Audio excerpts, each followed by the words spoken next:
Hey, how you doing? How you doing, sis? How you doing? I'm just waiting for a few moments. Get some more people to come in.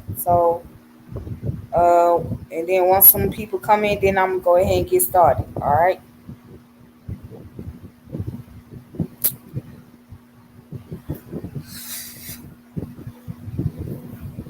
Okay. Yeah. All right. So good morning or good afternoon, wherever you are. May peace and power elevation be to all of you. This your girl Tiffany coming through live in effect, and I'm doing multiple streaming. I'm streaming on Facebook, and I'm also streaming on YouTube as well. So some of you might be watching me from YouTube, and some of you might be watching me from Facebook. And so today I am going to do the topic about feminism and womanism, compare and contrast. So what what got me doing the topic is I think a lot of people have a misconception of what womanism and what feminism is because they think that it's one and the same, which is really not. And so I'm gonna discuss the differences between those two, and then I'm gonna discuss how it influences Black women. Now I may have to do a part two, you know what I mean, because I can't be on here for very long. So the most I'm gonna be on here is probably about an hour and a half. Yeah. So if I have to do a part two, then they'll be fine. I'll let you guys know. So let's go ahead and get started, shall we? All right, so we're gonna get started on what is feminism first. So we're gonna find out what feminism is. And did you guys know that there was three ways of feminism? Three waves of feminism. Okay. So we're gonna be looking at the origin of feminism, the word feminism, the history behind it, and also I got a book. And also not only the history behind feminism, but we're gonna talk about the three waves of feminism. Okay. So we're gonna get deep down into the origin of things. All right. Here we go.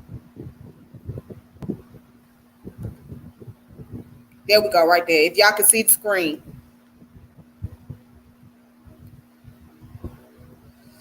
All right, so here it is.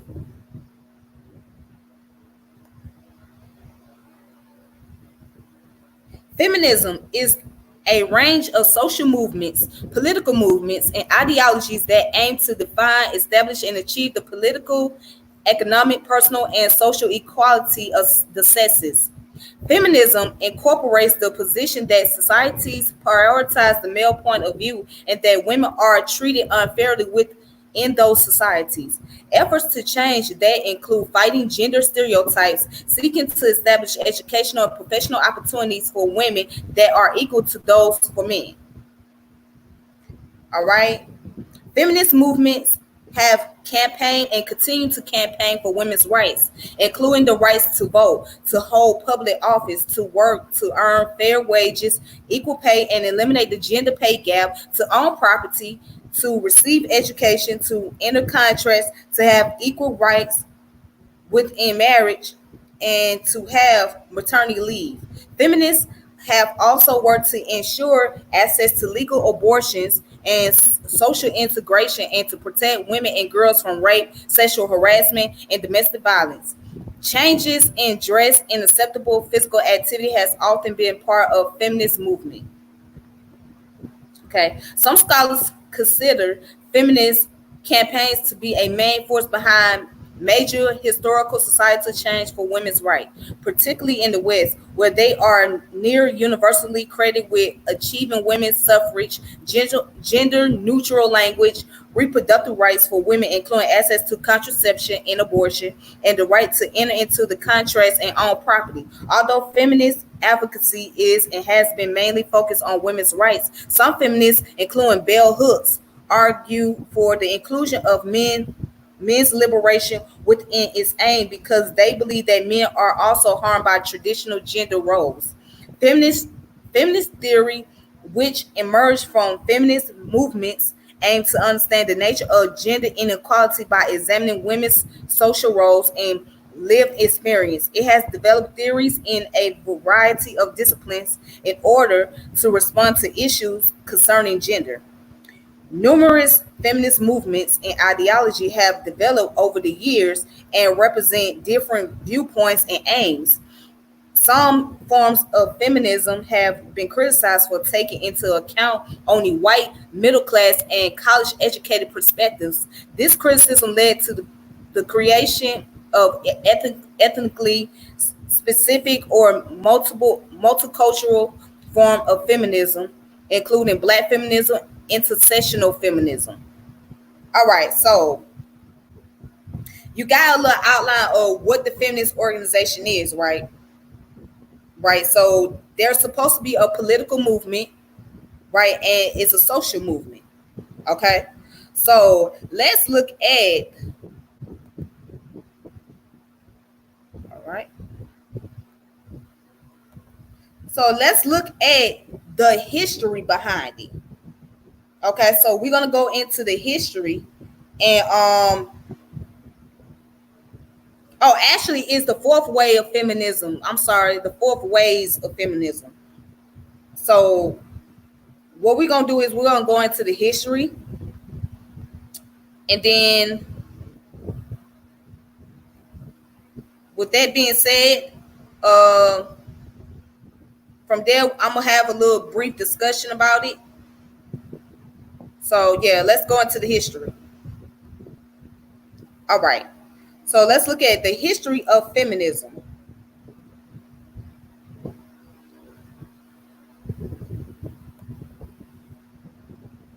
Okay, so here it is right here. Charles Fourier, a utopian socialist, a French philosopher, is credited. Excuse me. Hold on. Okay, a French philosopher is credited with having coined the word féminicide in 1837. The word féminicide and feminist the first appeared in France and the Netherlands in 1872, Great Britain in the 1890s, and the United States in 1910.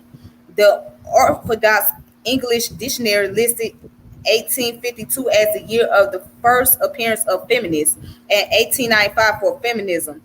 Depending on the historical moment, cultural, and country, feminists around the world have had different causes and goals. Most Western feminist historians contend to all movements working to obtain women's rights should be considered feminist movements, even when they did not or do not apply the term to themselves. Other historians assert that the term should be limited to modern feminist movement and its descendants. And historians those historians use the label proto-feminist to describe earlier movements. All right, here we go. So the history of modern Western feminist movement is divided into four waves. The first comprised women's suffrage movements of the 19th and earliest 20th centuries, promoting women's right to vote. The second wave, the women liberation movement, began in the 1960s and campaigned for legal and social equality for women in or around 1992. A third wave was identified characterized by focus on individuality and diversity. Fourth wave, from around 2012, used social media to combat sexual harassment, violence against women, and rape culture. It is best known for the Me Too movement. All right, so we'll talk a little bit about the Me Too movement later. But let's look at the first wave of feminism, right? So I'm not going to read all of this, but I'm going to read some of it that we really need to know. All right. So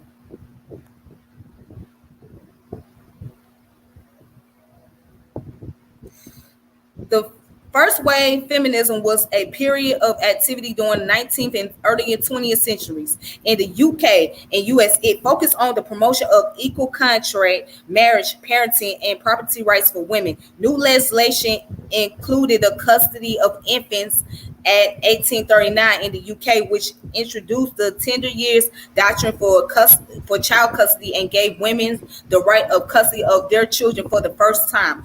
Other legislation, such as married women's property at 1870 in the UK and extended in the 1882 Act, became models for similar legislation in other British territories. Victoria passed legislation in 1884 and New South Wales in 1889. The remaining Australian colonies passed similar legislation between 1890 and 1897. With the turn of the 19th century, activism focused primarily on gaining political power, particularly the rights of women's suffrage. Through some feminists were active in campaigns for women's sexual, reproductive, and economic rights too.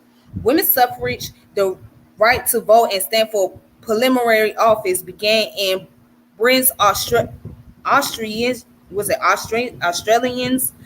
colonies at the close of 19th century, with the self-governing colonies of the New Zealand granting women the right to vote in 1893. South Australia followed suit in 1895. This was followed by Australia granting female suffrage in 1902. Now, okay, so let's skip down to what says in the US. Okay.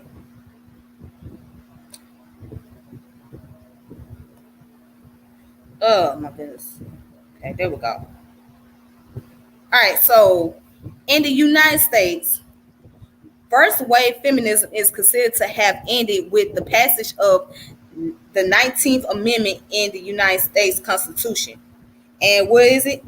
The 19th Amendment to the United States Constitution prohibits the states and the federal government from denying the right to vote to citizens of the United States based on sex. Okay, and that was introduced what? It initially introduced to Congress in 1878. Several attempts to pass a women's suffrage amendment. Okay, but it wasn't passed until 1919. So it granted women the right to vote in all states. The first wave was coined retroactively when the term second wave feminism came into use. So let's look at second wave feminism.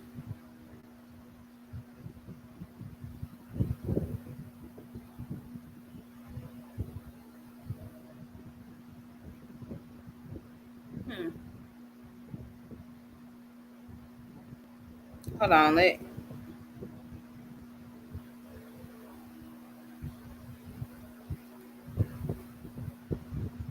okay, so here it is.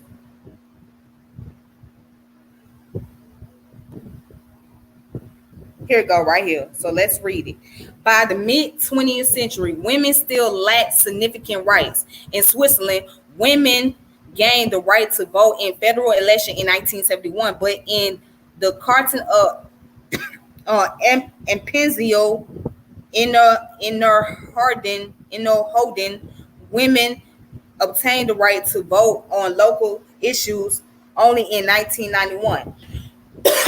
Excuse me.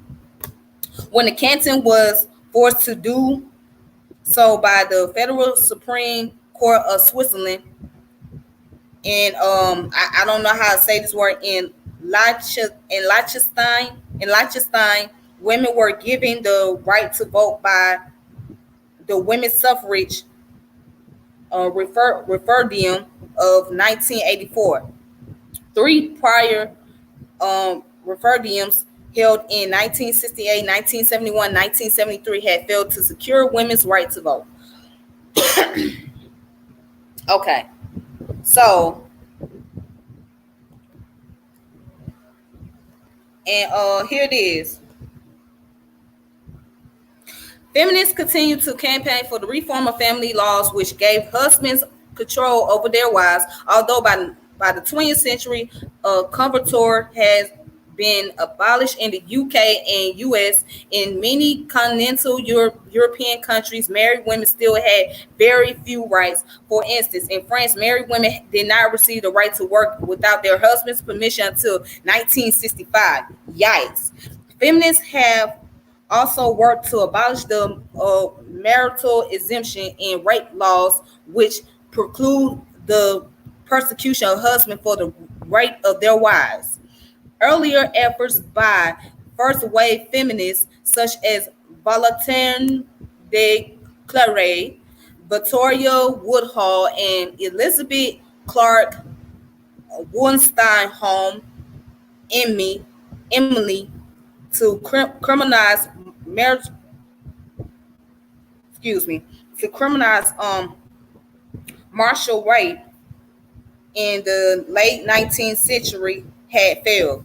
This was only achieved a century later in most Western countries, but is still not achieved in many other parts of the world. Did I say martial? I mean marital rape. I ain't mean to say martial. Excuse me, you guys. All right, and so here it is, another French philosopher.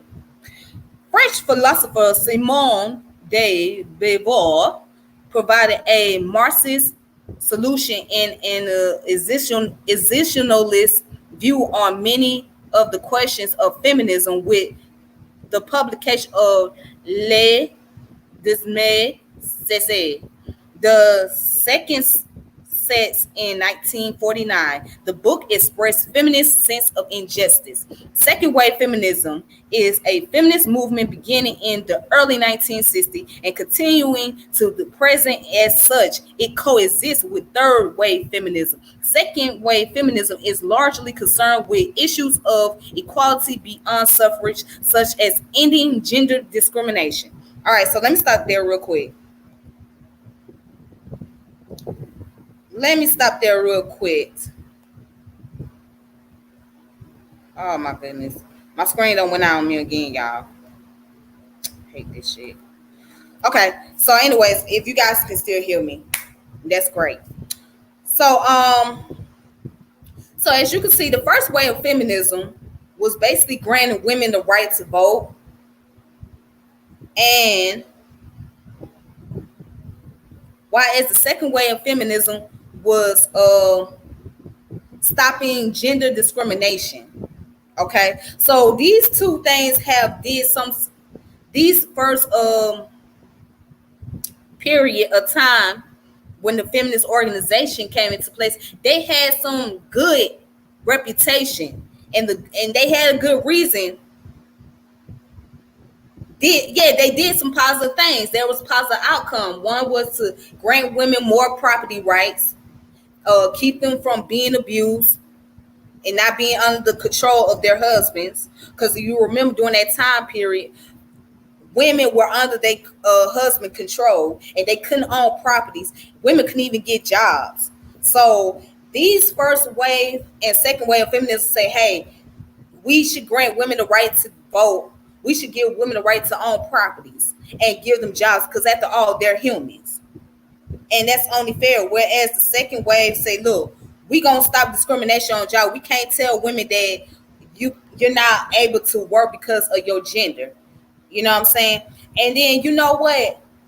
I'm gonna mention this too. Like certain jobs, women could not even perform. Okay, so it was certain jobs they couldn't do because based on their gender. So they have three type of position. Okay, you got the white collar position, which is like the professionals, right? That's for professional people. And hold on, I'm gonna get there. White collar position was for like professional people. Blue collar was for those who was low class, lower income people. You know, they worked those jobs that only paid minimum wage, or you know, they didn't really pay salary, a certain type of salary. And then the third one, which is which was the pink collar job, was the job that mostly women held in position, like jobs such as teachers, as being nurses, as what else? As being a babysitter, things of that nature. That's considered as the pink collar jobs. So most women held pink collar position, and then they did not get paid as much in those positions either. So that was one of the things they fought to fight against discrimination. Right? They not only fought against discrimination, they also fought to own properties, to be respected as humans. And so, yeah, there were some positive attributes.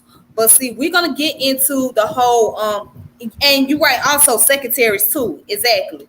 Secretaries. So we're gonna also get into the whole context of the racism behind it. So once I get done reading about these different ways of feminism, then we're gonna get into the racial part of how it affect black women.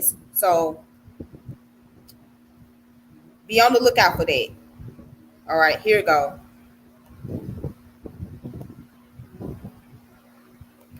Okay,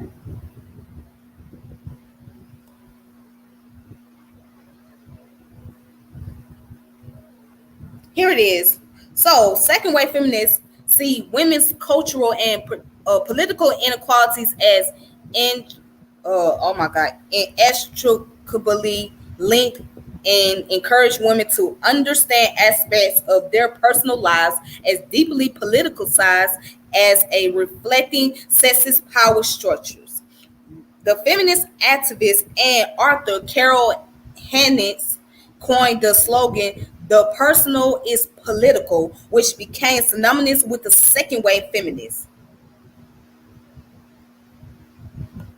Okay, so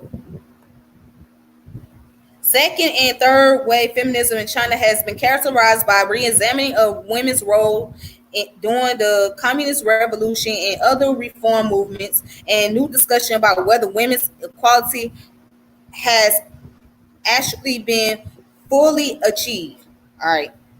So so here we go. As you can see, let me read the one about Egypt. That's interesting. I want to read this.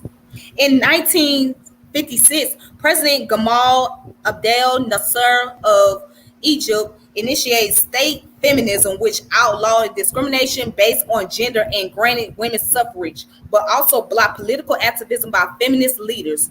During Sadat's presidency, his wife, Jahan Sadat, publicly advocated further women's rights through though Egyptian policy and society began to move away from women's equality with the new Islamic movement and growing conservatism. However, some activists propose a new feminist movement, Islamic feminism, which argues for women's equality within an Islamic framework. All right, but I just wanted to read that because I thought that was something very interesting. All right, so let's go ahead and in 1963, Betty Friedman of Frieden, I'm sorry, yeah, Betty Friedan's book, The Feminine Mystique, helped voice the discontent that American women felt. The book is widely credited with sparking the beginning of second wave feminism in the United States. Within 10 years, women made up over half the first world workforce. That's interesting. So let's look at the third wave feminism. Third wave feminism is traced to, let me highlight so y'all can see it. All right. There we go. Okay, third wave feminism is traced to the emergence of the riot girl feminist punk subculture in Olympia, Washington in the early 1990s, and to Anita Hill televised testimony in 1991 to an all-male, all-white Senate Judiciary Committee that Clarence Thomas, nominated for the Supreme Court to the United States, had sexually harassed her. The term third wave is credited to Rebecca Walker, who responded to Thomas appointing to the Supreme Court with an article in Miss Magazine, becoming the third wave. In 1992, she wrote, So I write this as a plea to all women, especially women in on my generation. Let Thomas' confirmation serve to remind you, as it did me, that the fight is far from over. Let this dismissal of a woman's experience move you to anger. Turn that outrage into political power. Do not vote for them unless they work for us. Do not have sex with them. Do not break bread with them. Do not nurture them if they don't prioritize our freedom to control our bodies and our lives. I am not a post feminist. I mean, wait a minute. I am not a post feminism feminist. I am the third wave. Okay. So, and it also said that third wave feminists are also sought to challenge or avoid what is deemed the second wave's essentialist definition of femininity, which third wave feminists argue over empathize the experience of upper middle class white women. Third wave feminists are often focused on micropolitics and challenge the second wave's paradigm as to what was or was not good for women, and tended to use a post-structuralist interpretation of gender and sexuality.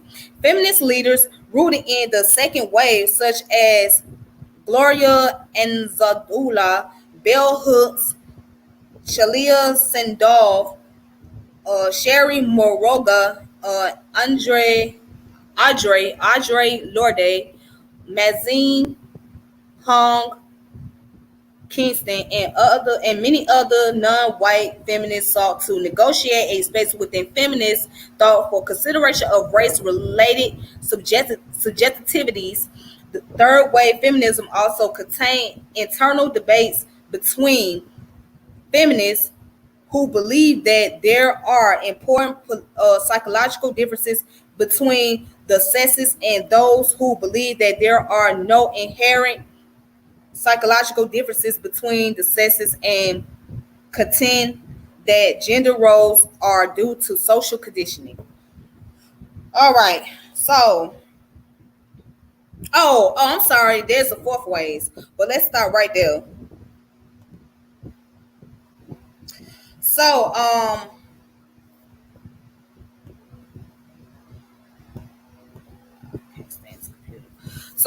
anyways, as you can see, the third wave feminism came about when Clarence Thomas, who was running for Supreme Court, and Clarence Thomas actually is an African American uh, male. He's not really liked by the black community because many consider him as a coon. But anyways, he was accused, or he was allegedly sexually harassing a woman. So when he ran for Supreme Court, they were trying to do what they could to stop him. So because of those accusations, and that's where the third wave of feminism came into play. So Rebecca Walker was considered the person who coined the third wave feminism, and she felt like second wave feminism didn't do enough work. So let's go ahead and continue to the fourth wave. And then let's talk about the racial context behind all of this. Because, yes, there is a lot of racism in the feminist organization. Let's talk about it. All right, so we're going to get into the fourth wave of feminism, right?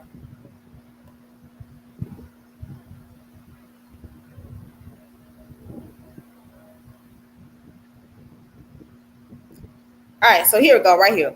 Fourth wave feminism refers to a resurgence of interest in feminism that began around 2012 and is associated with the use of social media. According to feminist scholar Prudence Chamberlain, the focus on the fourth wave is justice for women and opposition to sexual harassment and violence against women. Its accession, she writes, is incredulity that certain attitudes can still exist. Fourth wave feminism is defined by technology, quote unquote, according to Kira Cochran, and is characterized particularly by the use of Facebook, Twitter, Instagram, YouTube, Tumblr, and blogs such as feministing to challenge misogyny, and further gender equality. Issues that fourth wave feminists focus on include street and workplace harassment, campus sexual assault and rape culture, scandals involving the harassment, abuse, and murder of women and girls have galvanized the movement.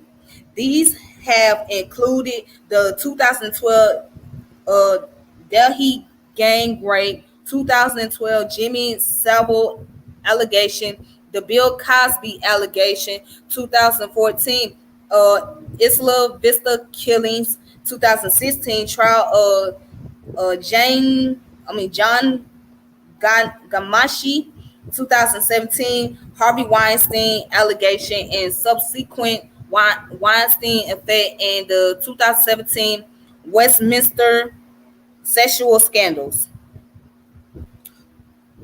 Examples of fourth wave feminist campaigns include the Everyday Sexist Project, No More, Page 3, Stop Bill Sexism, Mattress Performance, 10 Hours of Walking in New York as a Woman, Yes, All Women, Free the Nipple, what the hell? 1 billion rising, the 2017 Women's March, the 2018 Women's March, and the Me Too movement. In 2017, Time magazine showed several prominent prominent female activists involved in the Me Too movement, dubbed the Silence Breakers as Person of the Year.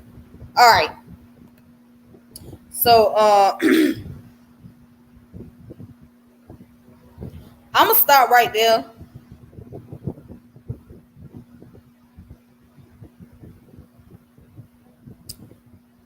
I'm gonna start right there. So we gonna get into how it influenced black women, etc. So as you all can tell, right, the feminist movement made its transition from what the initial purpose was to where it is today. So yes, the feminist movement wanted to focus on women on owning property, women having the right to work. It's supposed to combat against sex, rape, and sexual harassment, things of that nature, right? So that's the whole origin and history behind the feminist movement. So now we got to get into the racial context of all of this. So the book that I wanted to introduce to you guys is called Women's Right Emerges Within the Anti-Slavery Movement, 1830 to 1870s. Okay, so what I'm gonna do is I'm gonna read a couple of passages out of this book, and once I read this, we're gonna introduce some people. We're gonna talk about some people that was around during the earliest form of feminist movement or women's right movement, right? So let's go ahead and let me read the intro to you guys.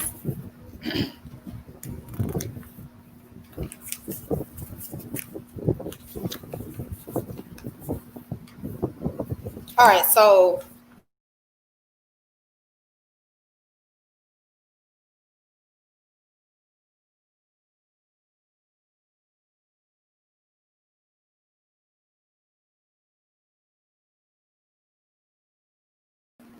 okay, I'm back.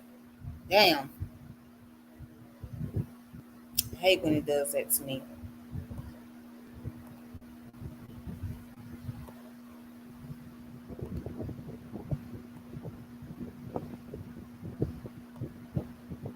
Okay, so I'm back, you guys. All right, so as I was saying before, I was going to read this book right here, which is called The Women's Right Emerges Within the Anti-Slavery Movement, 1830-1870s.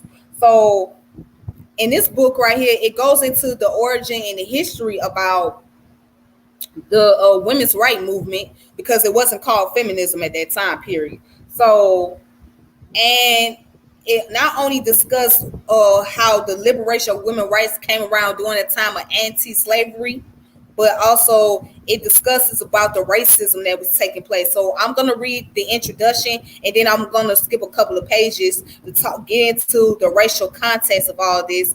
And it's got some people in there such as Sojourner Truth, who was who did her famous poem, which I'm gonna read, and then it was discussing other women, other African American women during the earliest time period. So let's go ahead and read the intro. All right, so okay, so here's the introduction. It's called Our Rights as Moral Beings. In the summer of 1837, two sisters from South Carolina, Angela and Sarah Domingue, aged 35 and 45 respectively, began a speaking tour of New England that permanently altered American perceptions of the rights of women. What began as a tour to promote the abolition of slavery ended by introducing the new concept of women's rights into American public life. Between May and September, the Dominguez, I'm sorry, was it Grimgays? Grimgays ignited a debate about the equality of the sexes that first enveloped the abolitionist movement and then extended into the lives of women who were active in other reforms, uh, precipitating large changes in consciousness in a relatively short period of time. Although Grimgay sisters retired from public life in 1839, their ideas took root in their fertile soil of a rapidly changing society. In 1848, a women's right convention at Seneca Falls, New York, marked the emergence of women's right as an autonomous social movement. A cascade of women's rights convention in the 1850s carried the movement into towns and villages throughout the Northeast and Midwest. After the Civil War, the movement consolidated around women's right to vote. All right, forming two organizations in 1869, the National Women's Suffrage Association in New York and the American Women's Suffrage Association in Boston. The next 50 years until the ratification of 19th Amendment of the U.S. Constitution granted votes to women in 1920, the women's suffrage movement forged channels through which women contributed enormous vitality and emergency to American civil society. The emergence of autonomous women's rights movement from the struggle against slavery was not inevitable. Although women were also active in British anti-slavery circles, for example, their activism did not generate an equivalent women's rights movement in England. In the United States, a movement arose out of the confluence of many causes, some rooted in the particulars of American slavery, American religious culture, and American political culture, some arising from other changes already underway in the personal lives of American women between 1830 and 1870. The movement began, however, with the unique position the Grimke sisters, exiles from South Carolina, held within the campaign to end slavery. All right, so in between that time period, this is when, during the time of anti-slavery, this is when the women movement came into place. So I guess people wanted to focus away from the anti-slavery to focus on women's right, and that's what they were kind of doing. But see, let's get into the racial context. All right, so let me. All right, so check this out.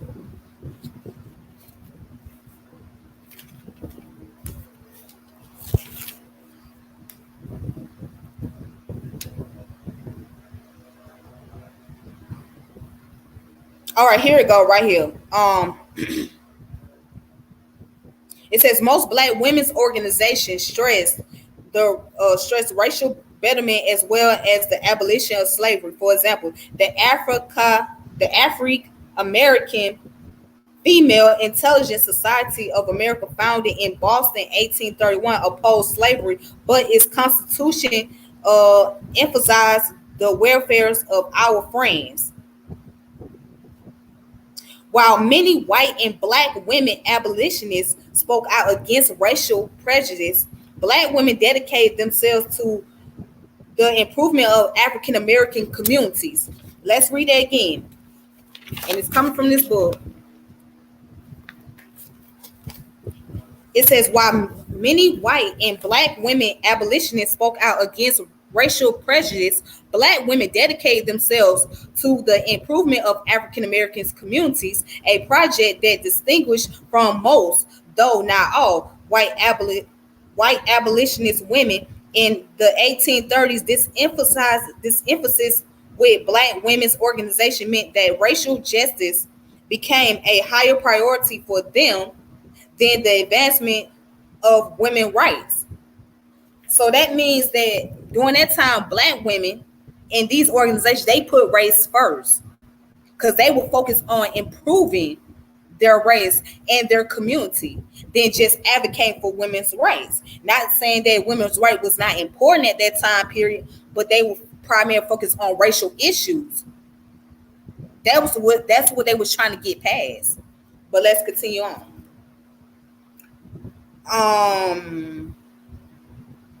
Although black women were prominent in the abolitionist movement, their voices were not generally heard on the question of women's rights until 1850s.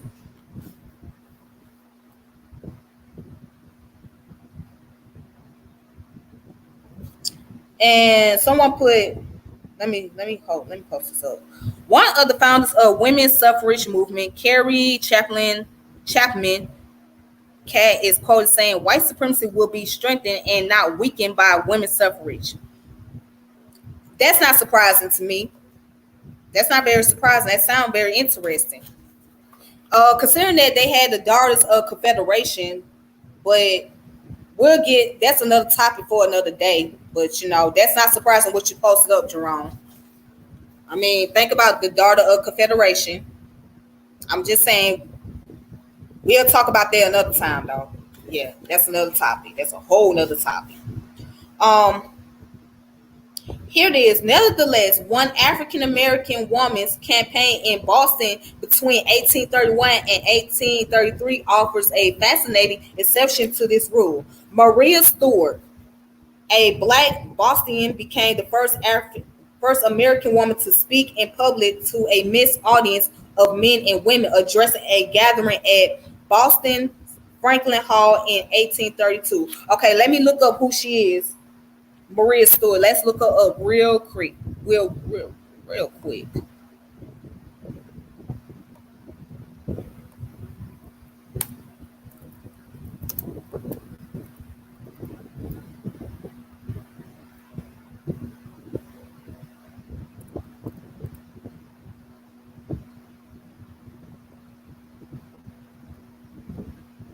Who's her image at? Let me get an image on her.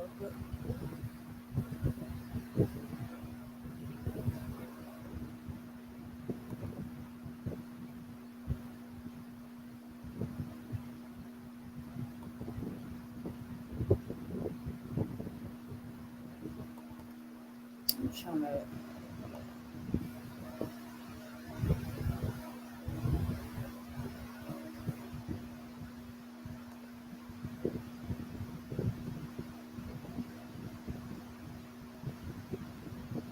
Okay.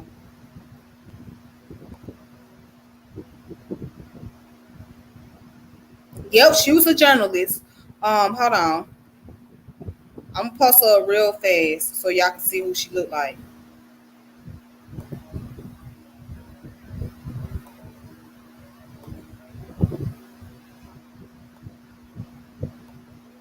Okay. So that's Maria Stewart right there. That's Maria Stewart. All right, so I'm gonna continue on with her story while her image is up so y'all can see her. All right. So that's Maria Stewart. Okay, so um yeah, in 1831, Stewart had taken some of her essay to Garrison, which is William Lloyd Garrison. He was an anti-slavery journalist who that year founded the Liberator, the national first newspaper to call for immediate and unconditional emancipation of slaves. That's who William Lloyd Garrison was, a Caucasian male, right? But he was a abolitionist, and he fought for slavery, fought against slavery, and he came out with a newspaper called the Liberator. All right, so anyways, in 1831, Stewart had taken some of her essays to Garrison at the Liberator. He published them and encouraged her to write more. Speaking before a mixed audience of men and women, white and black, Stewart urged women to unite to improve their own lives, the lives of their children and their communities, because the black community was more familiar with lay women preachers. Her public appearance was initially tolerated. Eventually, however, criticism drove her from Boston.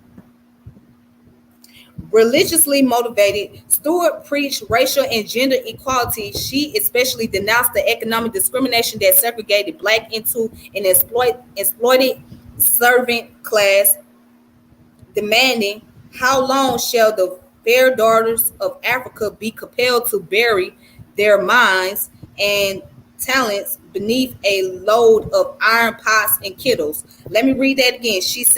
How long?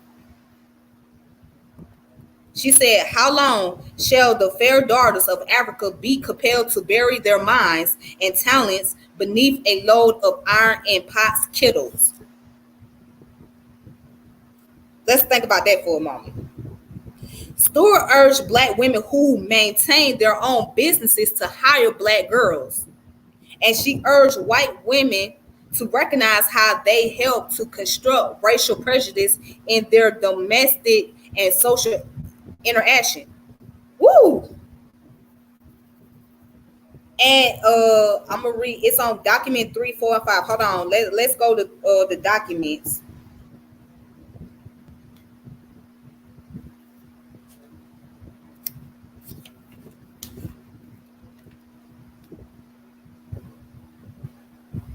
Wait a minute. Hold on. Let's read that. Let's read what she said. She said, "Well, you know what? I will go to that later. We'll come back to that later. Hold on. We'll come back to that later." But yeah, she basically called out these white women, said they played their role in the racial prejudice, especially towards African American women when they did domestic roles. So she was called them out, and they didn't like that. See, that was the problem. The audience that she was talking to, especially the white audience, they weren't feeling her. They was like, yeah, y'all gotta do something about this woman right here. Because she was calling their asses out. So it was a lot of black women calling out these feminist organizations during that time period. And she happened to be one of them. But anyways, let me continue on. For herself, Maria Stewart claimed the right to speak by exercising that right, as was later the case with Grimke's sisters. Religious belief sustained her willingness to violate custom. Yet she never fully articulated her right to speak to groups of men and women. She urged women to speak out in defense of black rights and not women rights. What? Yes. Wow, she was very bold with that. See, you gotta be bold with it. Unable to find support for her efforts in either the black or white communities. Because you know why? Because some of these black folks, they were, at that time, they were cooning for these white folks. That's why she couldn't find the voice. So some of them, they were too scared to speak out, so they was going to be on the side with the white man or the white people. And white folks was giving her a hard time. Like, oh, nah, you ain't finna just speak out because you want to speak out. That ain't going to happen, sister. But anyways, Stewart left Boston in 1833, bitterly disappointed that she had labored in vain. She moved to New York City and rarely spoke in public again. Maria Stewart's lecture in Boston occurred as a wave of post pro-slavery, anti-black violence hit the urban North in response to Garrison militant advocacy of immediate unconditional abolition and its accompanying call for racial equality. Heretofore, white Northern and Southern anti-slavery opinion had been dominated by gradualists in the American colonization society who viewed blacks as inferior and had no immediate plans for their emancipation. They imagined emancipation would occur only after slave owners were compensated for the loss of their slave property and expected free slaves eventually to settle in Africa.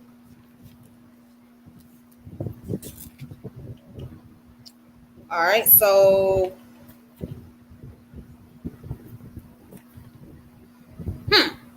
let's go ahead. So now she wasn't the only one that spoke out. Here's another black woman. Her name was Frances Ellen Watkins Harper. Let's look who she is. Let's look her up real quick.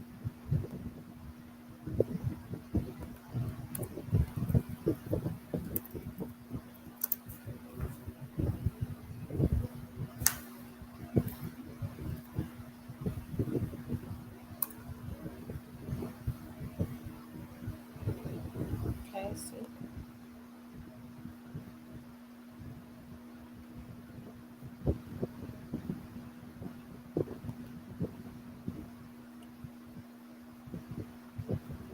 I wish I knew how to like load this thing up.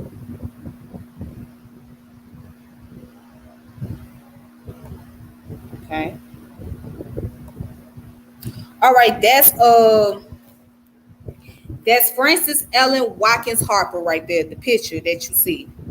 That's her. That's her image.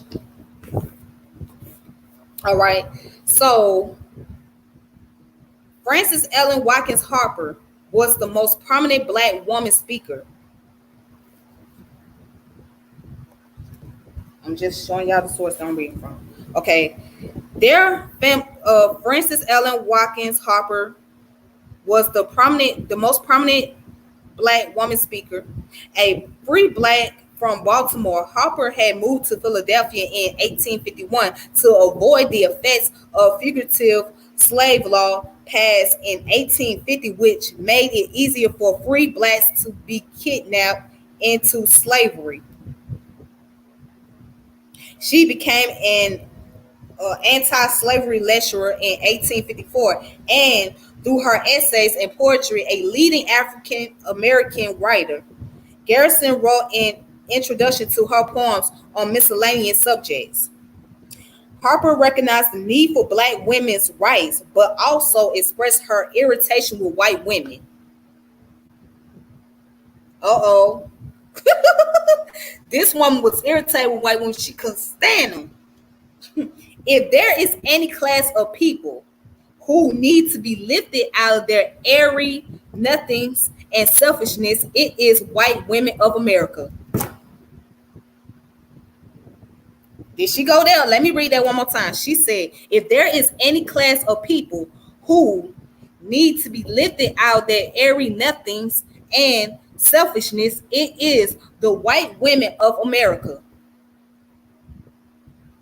In other words, what she's trying to say, and excuse the language, she's saying that these white women acting like some damn bitches. They got some bitchy ass behaviors. And they ain't no different than their white male counterparts. That's basically what she was saying. But let's continue on.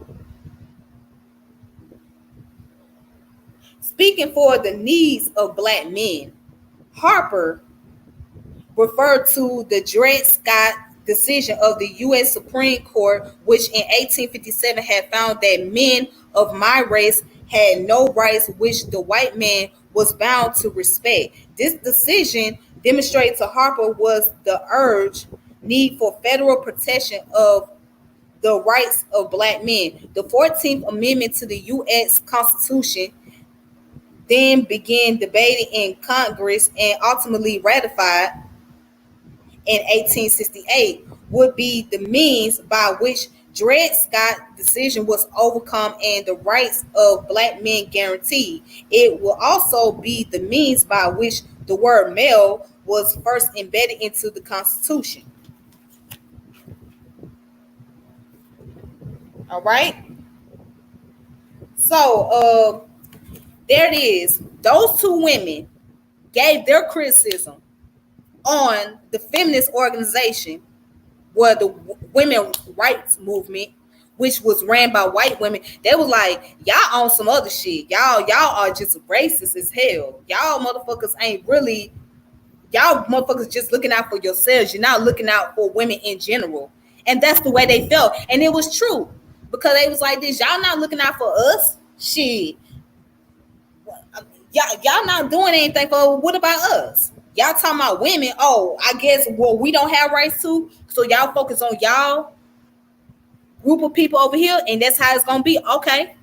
So we got an issue with that. We gonna call that out. We gonna point that shit out, because they ain't fair that you gonna fight for your liberation while we in the midst of trying to fight for racial injustice. If you really care about racial injustice, you would be in the fight with us, right?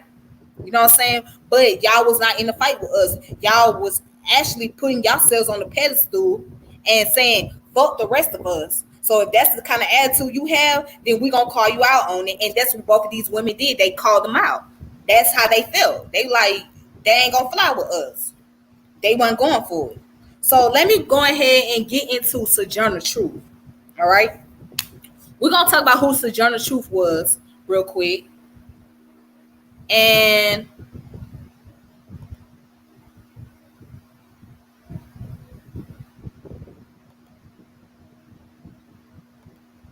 shit.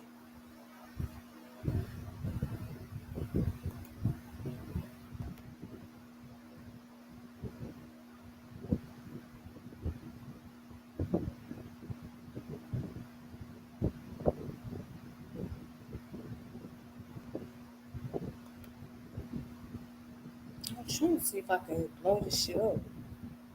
Okay. Well, I guess I won't be able to do that. Okay.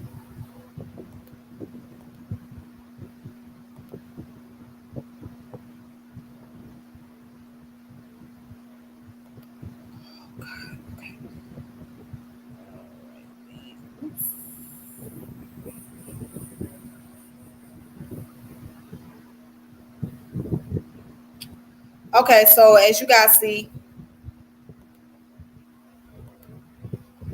that's Sojourner Truth. That's who she is right there. So for those of you that don't know who Sojourner Truth is, that's her.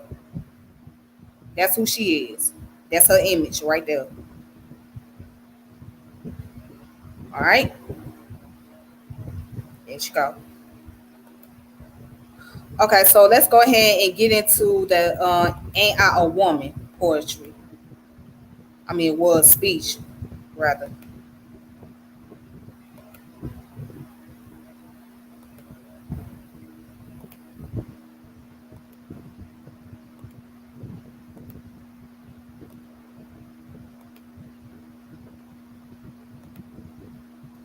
Okay, so here's her speech. This is the speech that she gave to Sojourner Truth in Akron, Ohio, and as me, you don't know, that's where I was born. I was born in Akron, but I grew up in Atlanta. So you know what I'm saying. I grew up in the South, but there's a place in Akron, Ohio. They have it's a welfare building, right? It's a DFAS building, and that building is named after her. It's called the Sojourner Truth Building. Okay, right where that welfare building is at is where she did her platform, right there in that area. So for those who may live in the city of Akron, if y'all ever go to that welfare building, right? When y'all go there, y'all gonna see where she where the name of Sojourner Truth, the reason why they named that building after her, because that's where she did her platform, where she did her famous speech, "Ain't I a Woman?" So I'm gonna go ahead and read it to y'all.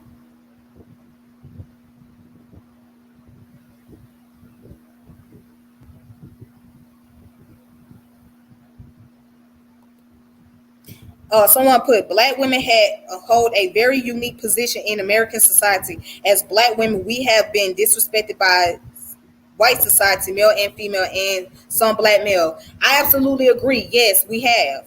You know what I'm saying? I'm not here to deny that. Yes, we have taken a lot of blows from both sides. But then you gotta also look at black women also have disrespected black men too. You know what I'm saying? But we're not gonna get on that topic. But you're right. I absolutely agree. I won't deny that at all. I won't deny that. And we continuously be disrespected on a certain level. So let's go ahead and get into this poem. It's called Sojourner Truth. That's the issue. She was born in 1797 and 1883. Ain't I a Woman? Delivered 1851, Women's Convention, Akron, Ohio. Well, children, where there's is so much racket, there must be something out of kilter. I think that twist the Negroes of the South and the women's at the North, all talking about rights. The white men will be in a fix pretty soon.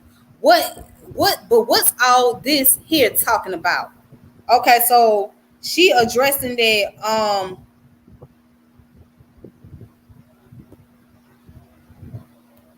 she's addressing about the rights that has been discussed as far as anti-slavery, and then you got the women that talking about the women rights.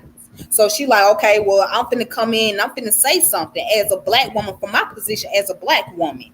And that's all I could speak on. So basically that's what she's saying. But check this out. This is where she stay her position. That man over there says that women need to be helped into carriages and lifted over dishes and to have the best place everywhere.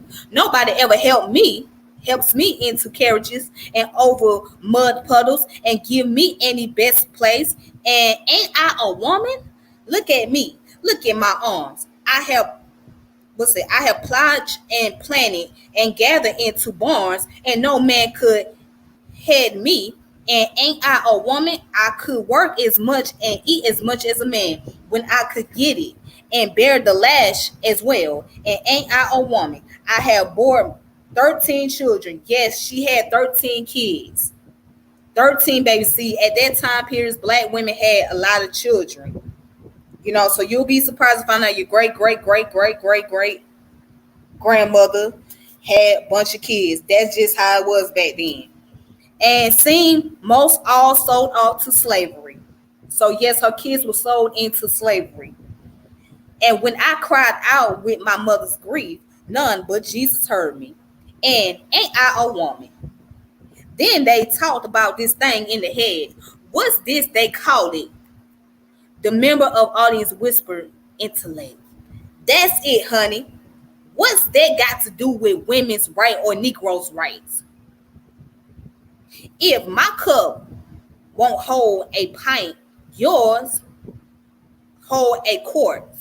Wouldn't you be mean to not let me have my little half measure full? Then that little man in black there, he say women can't have as much right as men because Christ wasn't a woman. Uh-oh. Where did your Christ come from? Where did your Christ come from? From God and woman. Man had nothing to do with him. If the woman, wait a minute, this is where the wisdom come in. If the first woman God ever made was strong enough to turn the world upside down alone, these women together ought to be able to turn it back and get it right side up again. And now they is asking to do it. The men better let them oblige to you for hearing me And now old Sojourner ain't got nothing more to say. Woo!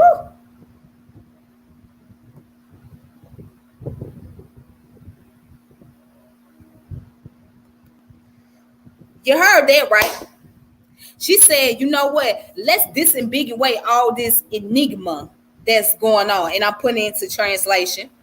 Let's disambiguate all this enigma that's going on. Let's talk about, you want to talk about women's rights. Okay, cool.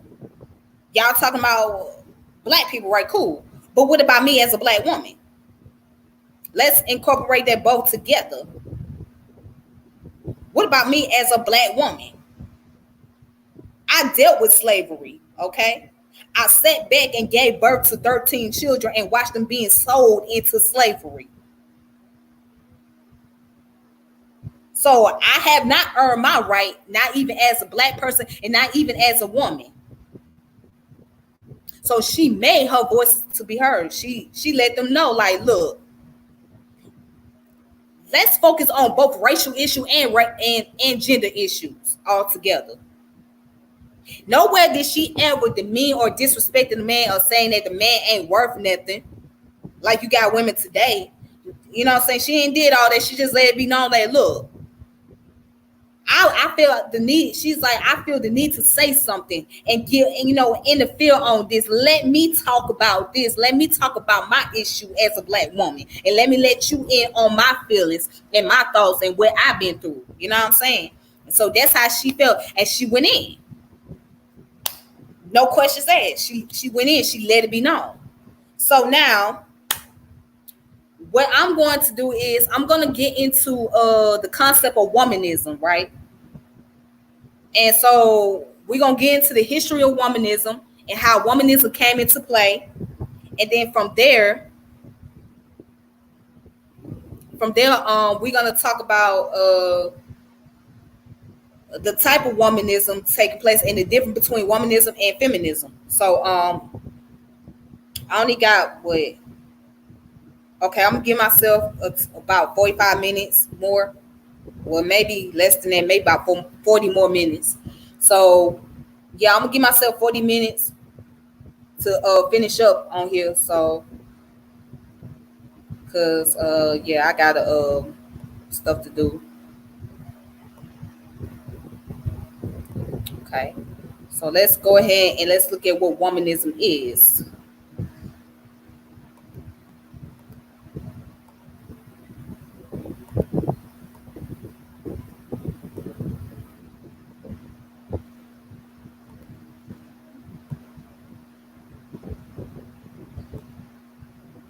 All right, so there we go, right there.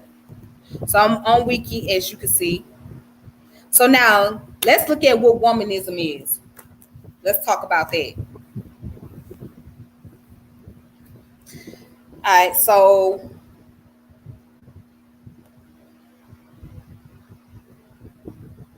womanism. Womanism is a social theory based on the history and everyday experiences of women of color, especially black women. It seeks, according to womanist scholar Leigh Maparian, to restore the balance between people and the environment, nature, and reconcile human life with the spiritual dimension. Writer Alice Walker coined the term womanism in a short story, Coming Apart, in 1979. Since Walker's initial use, the term has evolved to envelope a varied and often opposing interpretation of conceptions such as feminism, men, and blackness. That's interesting. Yeah, Alice Walker came up with the term womanism, but you know, Alice Walker is not what many thought she was. You know what I'm saying? Because there's some criticism sitting around her, but we're gonna get to that one later. All right, so we're gonna get into the theory. All right.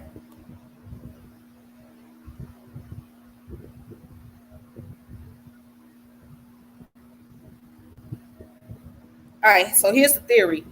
Womanism theory while diverse, holds at its core that both femininity and culture are equally important to the woman's existing. In this conception, one's femininity cannot be stripped from the culture within which it exists. At first glance, this seems similar to the thought process of third wave feminism, which embraced the concept of intersectionality. Intersectionality is a term that was created to understand how oppressive structure like racism, classism, and sexism are inseparable from people's identities and experiences. The term was coined in 1989 by Kimberly Crenshaw to describe the intertwined impacts of racism and sexism upon Black women. The difference between the two concepts lies in the valuation placed on intersectionality within the theoretical frameworks. Womanism supports the idea that the culture of the woman, which in this case is the of, focal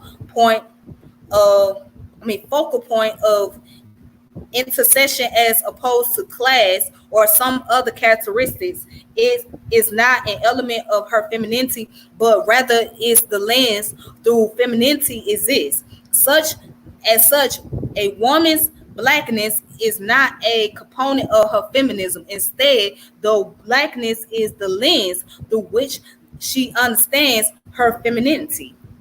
Mm. Okay, and so I'm gonna read a little bit of this right here, this little section.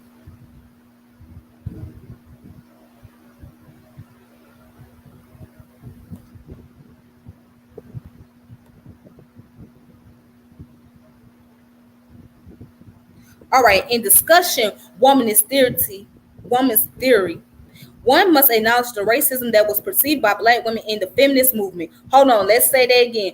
In discussion, theory, one must acknowledge the racism that was perceived by Black women in the feminist movement. Didn't I tell y'all about that earlier? Okay, then cool. Thank you for tuning in. Didn't I tell you guys about that earlier? Didn't I say that earlier, right? I mentioned that, and two women called out the racism. Maria Stewart and Frances Ellen Watkins. They both called out the racism of the feminist movement. Let's continue on. Uh, yeah. So early feminist activism around suffrage in the United States held no place for women of color, as women of color were not seen as feminine in the same ways as white women. And oh, hold on, in the United States held no place for women of color, as women of color were not seen as feminine the same ways as white women, and therefore lacked certain qualities that would ensure their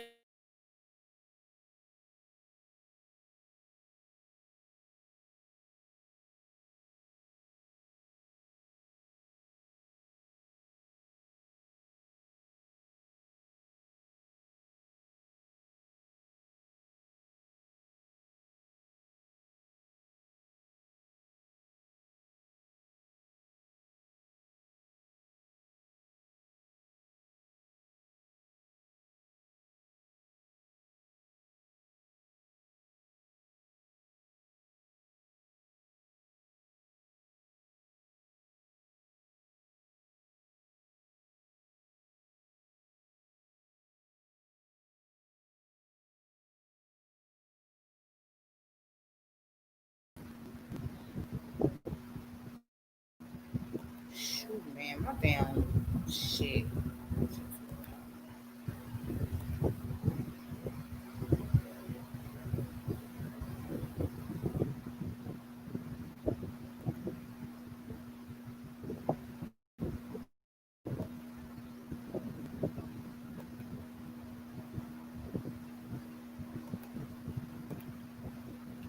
All right, left off. going back to what I was saying, yeah, in discussion, womanist theory must acknowledge the racism that was perceived by Black women in the feminist movement. Early feminist activism around suffrage, first wave feminism in the United States held no place for women of color, as women of color were not seen as feminine in the same way as white women, and therefore lacked certain qualities that would ensure their inclusion. The rise of second wave feminism brought in inclusion of women of color within the movement. However, white feminists equate this inclusion with being colorblind and ignore race because they believe the focus should be entirely on gender. However, because of this narrow focus, white feminists and feminists of color could not create an interracial movement. As a result of this disconnect between group groups, a third wave feminism began and include the concept of intersectionality and women and womanism. But wait a minute, let's get to the point of what womanism is. So let's talk a little bit about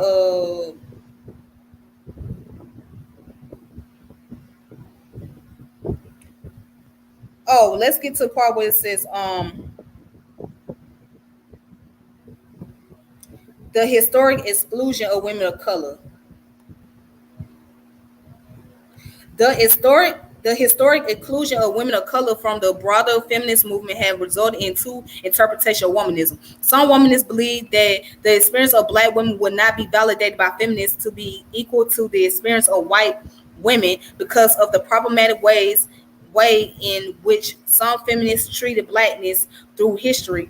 As such, womanists do not see womanism as an extension of feminism, but rather as a theoretical framework which exists independent of feminist theory. This is a move from the thought of Black feminists who have carved their own space in feminism through academia and activism. However, not all womanists hold this view of womanism in relation to feminism. The chronological first conception of womanism can be captured through Alice Walker's quotation: "Womanism is to feminism as purple is to lavender." Under this description, the theories are seemingly intimately tied with womanism as the broad umbrella under which feminism falls. All right, so as you can see, this is Alice Walker, and I'm just gonna read a little bit about Alice Walker, and then we're gonna explain my criticism about her. So, author and poet Alice Walker first used the term womanist in her short story "Coming Apart" in 1979, and later in "Search of Our Mother's Gardens," womanist prose in 1983. Walker defined a womanist as a Black feminist, or feminist of color. From the Black folk expression of mothers to female children, you acting womanish, referring to grown up behavior. The womanish girl exhibit willful and courageous and outrageous behavior that is considered to be beyond the scope of societal norms. She goes on to say that a womanist is also a woman who love other women sexually and or non-sexually, appreciate and prefers women's culture, women's emotional flexibility, and women's strength, committed to survival and wholeness of entire people, male and female, not a separatist, except periodically for health, love music, love dance, love the moon, love the spirit, love struggle, love the folk, love herself regardless. Womanist is to feminist as purple is to lavender. According to Walker, while feminism is incorporated into womanism, it is also instinctively pro-humankind. Womanism is a broader category that includes feminism as a subtype. The focus on the theology is not on gender inequality, but race and class based oppression. She sees womanism as a theory movement for the survival of the Black race, as a theory that takes into consideration the experiences of Black women, Black culture, Black men, spiritual life, and orality. Walker's much cited phrase, womanism is to feminism as purple is to lavender, suggests that feminism is a component beneath the much larger ideological umbrella of womanism. Walker's definition also holds that womanists are universalists. This philosophy is further invoked by her metaphor of a garden where all flowers bloom equally. A womanist is committed to the survival of both males and females and desire a world where men and women can coexist while maintaining their cultural distinctiveness. This inclusion of men provides Black women an opportunity to address gender oppression without directly attacking men.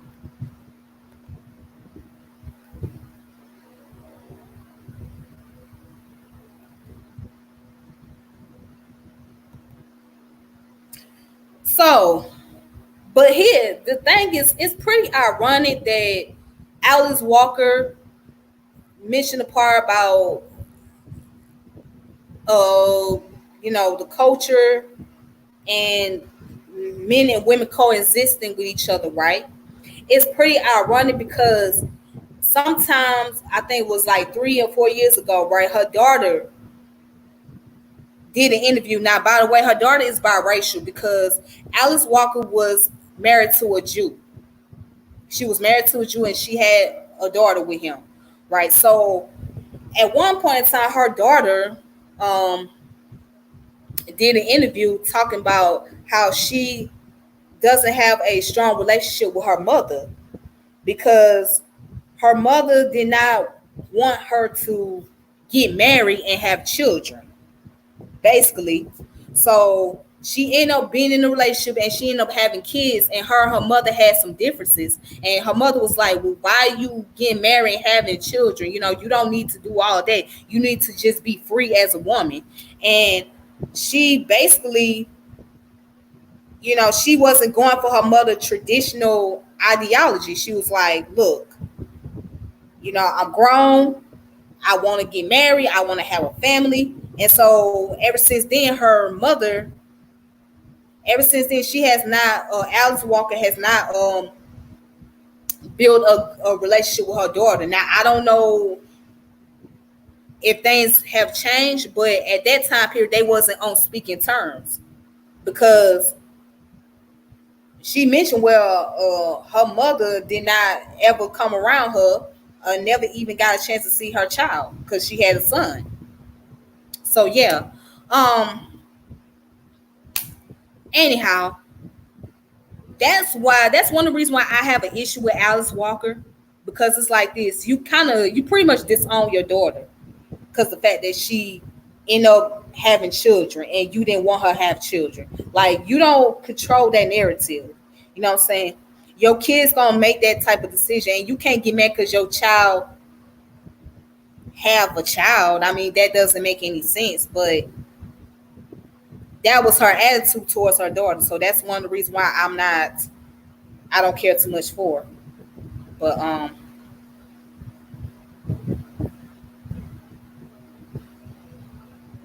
yeah, she did write The Color Purple, and by the way, Color Purple was a good movie.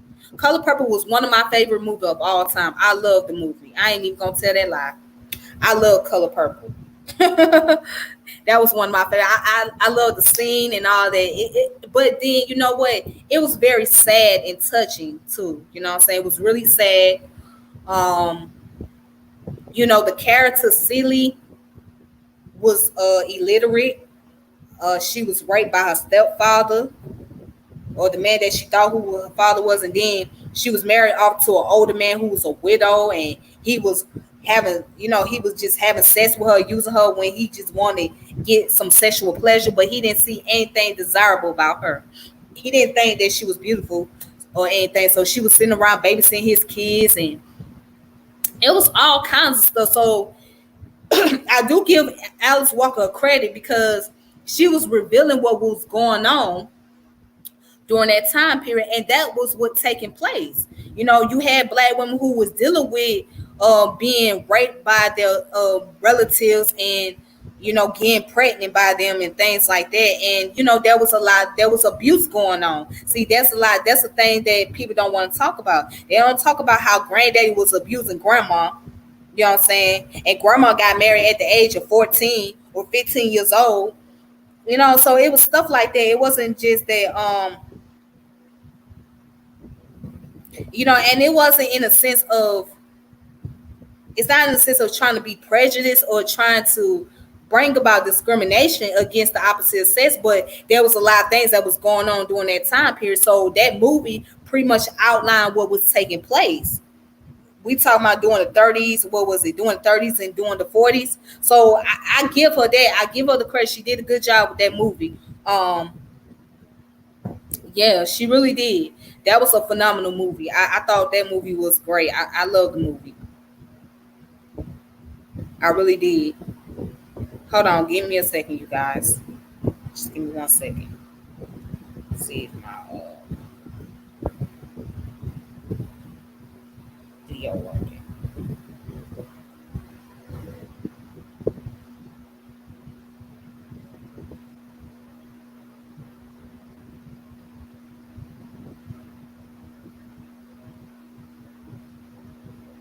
Here we go. So hold on, give me a second, you guys.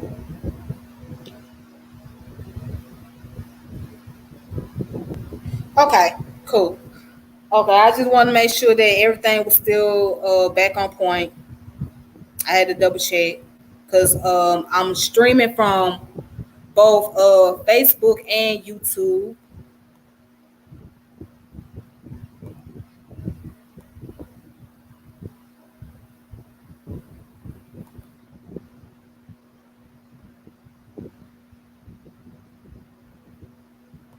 Hold on.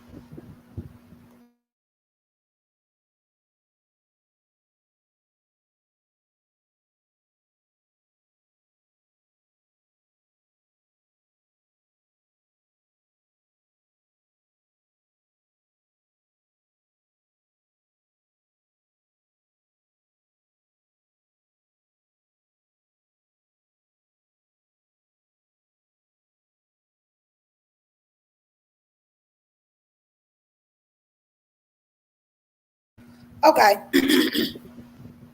Okay, so I'm back. Sorry about that. I just had to double check, make sure everything was good. Okay. Okay, so I'm back. Oops, sorry about that. Sorry about the echo, you guys. All right. So let's continue on with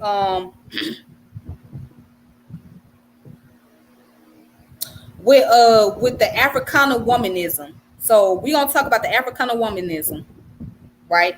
What's her name? Clenora Hudson Weems. So who is Clenora Hudson Weems? She's the one that came up with the term Africana womanism. So let's do a little bit of biography about her background real quick. All right, and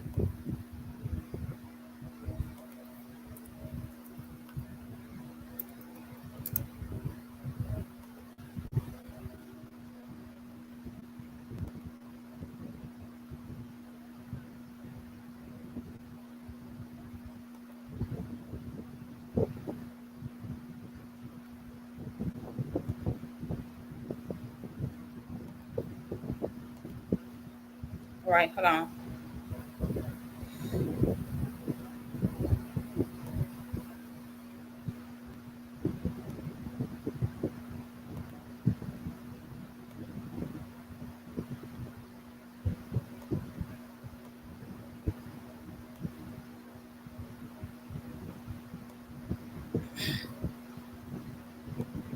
Okay, so that is Clenora Hudson Weems.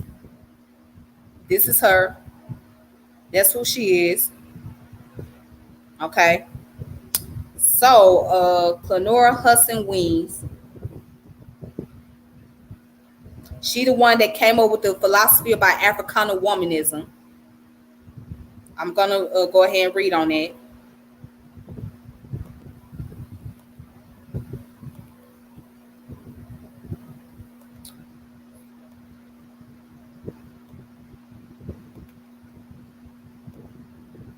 Okay, so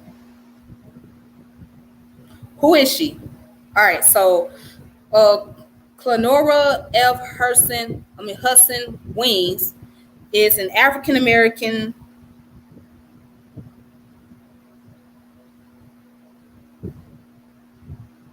All right, is an African American author and academic who is currently a professor of English at the University of Missouri. She coined the term Africana womanism in the late 1980s, contending that women of African descent have always been Africana womanists by their very nature, dating back to Africana women in antiquity, even before the coinage of the word itself. Africana womanism, a family-centered paradigm, observed this phenomenon, then proceeded in naming and defining a paradigm relative to who Africana women are and how they go about their daily lives in both the home and place and the workplace. Okay, so and she also wrote a research paper entitled "The Tripartite Plight of the Black Woman: Racism, Classism, and Sexism in Our Nig." Their eyes was watching God and The Color Purple during her first semester as a PhD student at University of Iowa in 1985. She set up a panel on the need of prioritizing race, class, and gender for Black women and presented at the 1986 National Council for Black Studies annual conference, which was later published in the Journal of Black Studies in 1989. Hudson Williams has written many papers concerning the distinction between Africana womanism, earlier called Black womanism and Black feminism. She believed that Black feminism was lacking some crucial ideas in its concept, which motivated her to come up with Black and slash Africana womanism. She was concerned about how the already existing concepts such as feminism, Black feminism, and womanism did not include authentic agenda for Africana women. Her book, Africana Womanism, Reclaiming Ourselves, was released in 1993, even though several publishers were hesitant to publish the manuscript due to the controversial issues surrounding Black women's rejection of mainstream feminist ideology.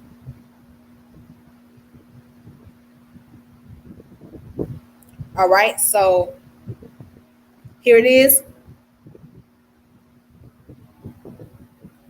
And she also Hudson Williams took a strong position that Black women should not have to rely on Eurocentric feminism for their liberation when they have a rich history and legacy of women of African descent. And I agree with her. I totally agree with her. I totally agree with her with that. She right. You shouldn't have to rely on. You shouldn't have to rely on your the Eurocentric ideology of feminism. She's right. She has a point. She has a valid point about that. So I totally agree. I absolutely agree with her.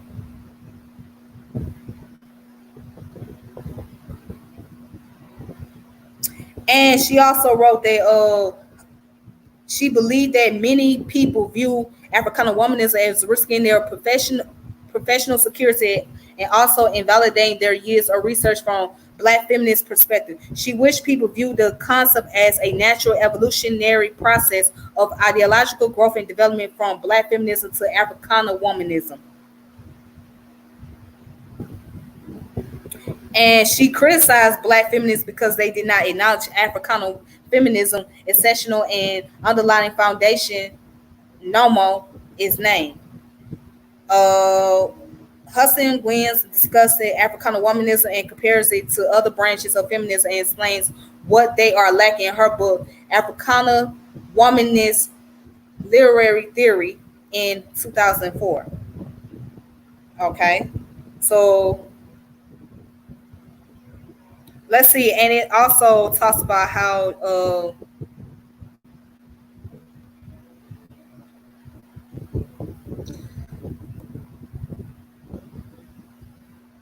let's read on more. So this is what she also says. She further asserts that it is impossible to incorporate the cultural perspective of African women into feminism idea due to the history of slavery and racism in America. Furthermore, Wins rejects feminism characteristic of the man as the enemy. She claims that this does not connect with Africana women as they do not see Africana men as the enemy. She is right. She absolutely right. Instead, the enemy is the oppressive force that subjugates the Africana man, woman, and child. She claims that feminist, masculine, feminine binary comes from a lack of additional hardship placed on women by their circumstances, race, and social economics, as feminist was found to appeal to upper class white women. She has a point. I totally agree with her on that. So that's her argument. Now we're gonna get down to a Nigerian. Her name is Chik Wanye Okonjo Ugumyime. All right, so she is a Nigerian literary critic. In 1985, she published the article Womanism, the dynamic of the contemporary black female novel in English, and describe her interpretation of womanism. She asserts that womanism vision is to answer the ultimate question of how to equitably share power among the races between the sexes. She arrived at her interpretation of the term independently of Alice Walker's definition, yet there are several overlaps between the two ideologies. In alignment with Walker's definition focusing on blackness and womanhood, Agunyeme writes, Black womanism is a philosophy that celebrates Black roots, the ideas of Black life, while giving a balanced presentation of Black womandom. Rather than citing gender inequality as the source of Black oppression, Ogunyeme takes a separatist stance, much like Hudson Williams, and dismisses the possibility of reconcili- reconciliation of white feminists and Black feminists on the grounds of the intrapicably of racism. She uses a few examples of how feminist rights write about blackness and African blackness specifically to make silent the need for an African conception of womanism. These critiques include the use of blackness as a tool to forward feminist ideals without also forwarding ideals related to blackness. The thought that Western feminism is a tool which would work in African nation without acknowledging cultural norms and differences, and a co-opting of things that African women have been doing for centuries before the Western notion of feminism into Western feminism.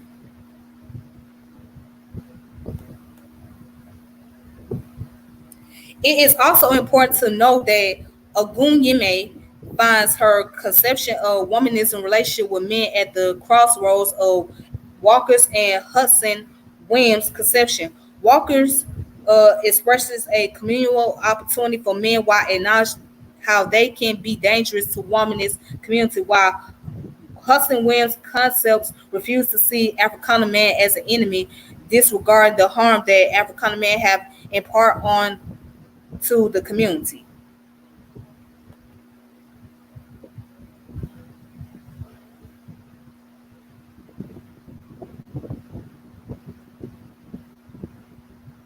All right, so um, I'm gonna stop right there.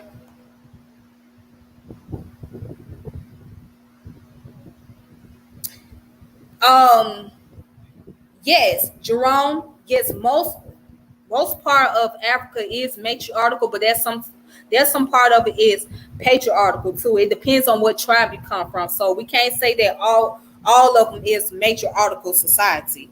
You know what I'm saying? But there are some matriarchal elements to it, and there are those that are patriarchal.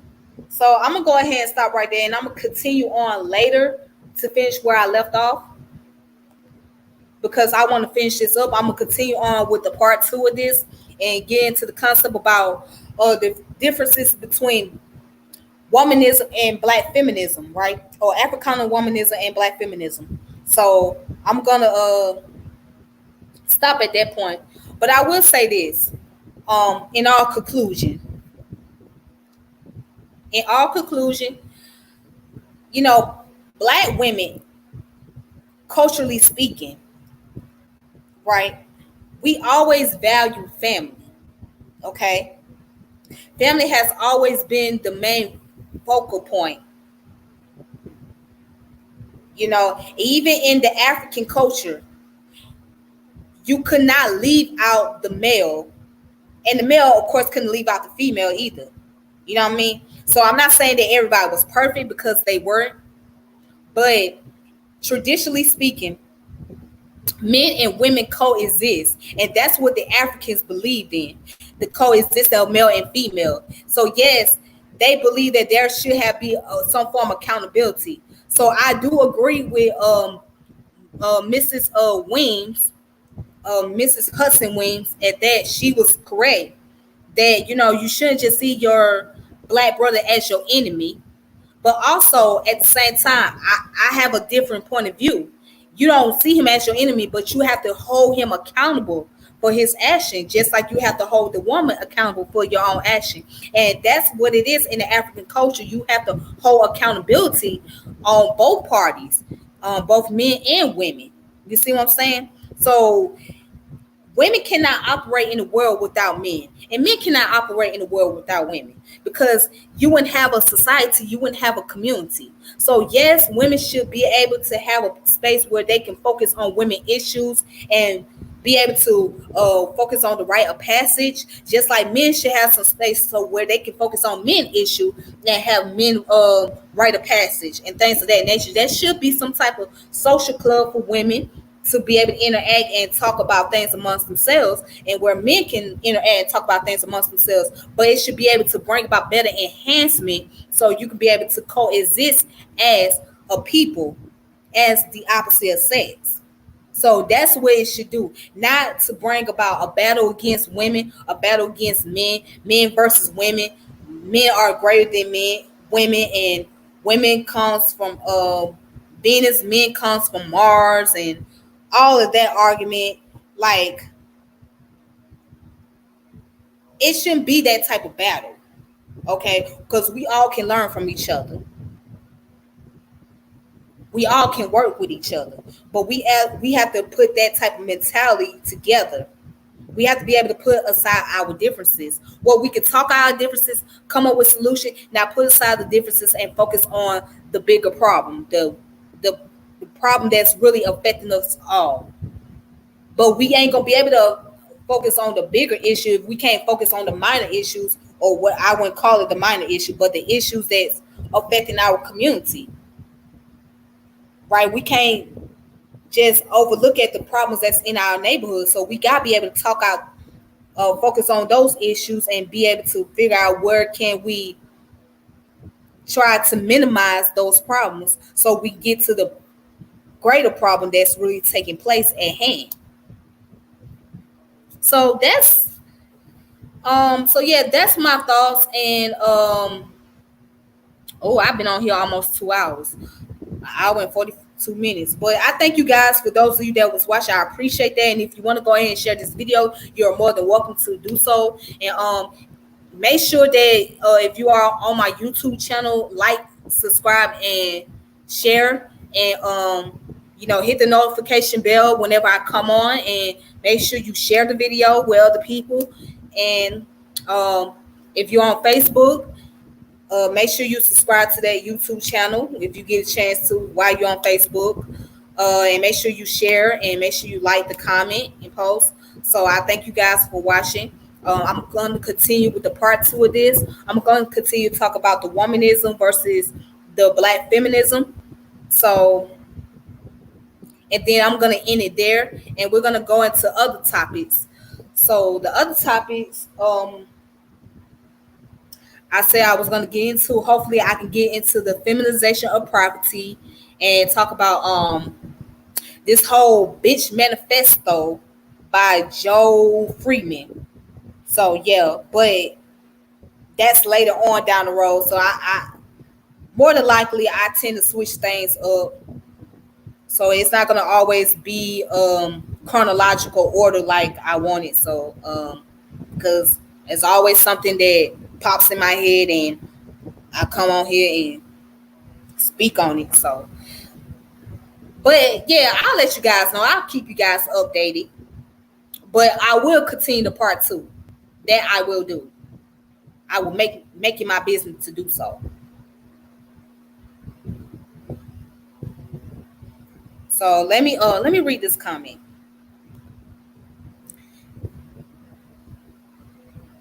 It says, I believe that issues plaguing black families stem from colonialism and slavery. They have had a long enduring negative legacy. Yes, of course, colonialism did take place. Yeah, those things does play a factor into um what's going on with the black families as well. But you also got to remember during that time period, black families stuck together during slavery. Okay, you had blacks that stuck together, but yes, it did because we're dealing with long-term effect. We're dealing with the chronic illness from slavery and colonialism. That's what we're dealing with. So you're dealing with generation that has um dealing with the plethora of things, of struggles that come from the ancestors. So we are a descendant of those people that have lived through this, and we carry on their burden, right? We carry on their burden. Um,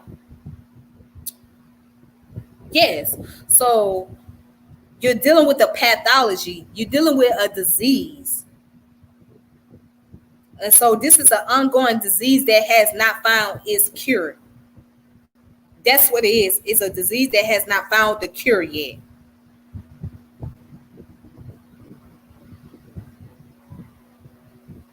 So with that being said,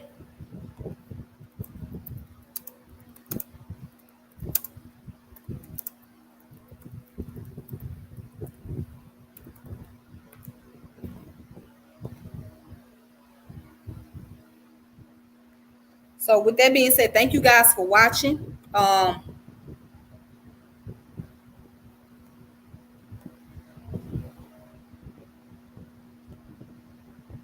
And what I'm going to do is later on, I'm going to finish up where I left off, and then I'm going to give some people the opportunity to